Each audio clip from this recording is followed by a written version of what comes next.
बिस्मिल्लाहिर्रहमानिर्रहीम। हम इस वक्त लाहौर के एयरपोर्ट पे पहुंच चुके हैं और सुबह सियालकोट में जेडीसी के पंजाब के फ्री डायलिसिस सेंटर जो पंजाब में पहला खुल रहा है जेडीसी का, उसका होता है। हमारे साथ पाकिस्तान के नंबर 1 नेफ्रोलॉजिस्ट डॉक्टर मुजफ्फर साहब भी हैं, हमारे जो प्रोजेक्ट हेड भी हैं वो भी हमारे साथ यहाँ पहुंच चुके हैं। बल्कि आप अंदाजा लगा लें इनके बैग से। डॉक्टर साहब इतना बड़ा बैग लेके क्यों आए हैं, लोगों को ये भी बता दें। जी, मेरा सियालकोट में कम अज़ कम 1 हफ्ते का स्टे है, क्योंकि जब तक सारे मरीज़ इंडक्ट नहीं हो जाएंगे और जो चीज़ें यहाँ पर पूरी एक इस्टेब्लिश करना है पूरा सिस्टम, वो करके पूरी टीम को एक्टिव करके फिर मैं यहाँ से मूव करूँगा। मैंने कहा आपको बता दूं हमारे साथ तहसीन भी हैं यहाँ पर, जो हमारा पंजाब देख रहे हैं, फसी हैं, शोजब भाई हैं, दानियाल भी आए हुए हैं। ये मैसेज है पूरे पंजाब के लिए, जो लोग भी मुखैर हजरात अपनी जानिब से, अपने मरहूमिन की जानिब से, जिस तरह तनवीर भाई ने यहाँ डायलिसिस सेंटर खुलवाया है, तनवीर भाई ने डायलिसिस सेंटर खुलवाया। हमने उस डायलिसिस सेंटर का नाम Kulsoom Akhtar, JDC Kulsoom Akhtar Sialkot free dialysis centre नाम रख दिया उनकी वालदा के नाम पे।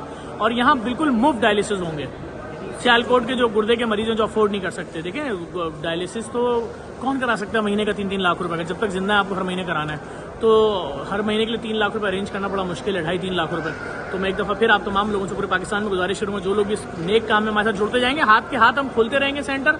और वहाँ लोगों का, जिस तरह कराची में 100 दर्जनों सेंटर जेडीसी खुल गए हैं और वहाँ लोगों का बिल्कुल मुफ्त डायलिसिस हो रहा है, पाकिस्तान भर में खोल रहे हैं। और कराची में भी मजीद 32 सेंटर और खोल रहे हैं। इस वीडियो को लाजमी शेयर कीजिएगा ताकि सबके इल्म आते रहे। अभी हम लाहौर पहुंचे हैं, यहाँ से अब सियालकोट का सफर करेंगे और सारी अपडेट आपको देते रहेंगे। Thank you.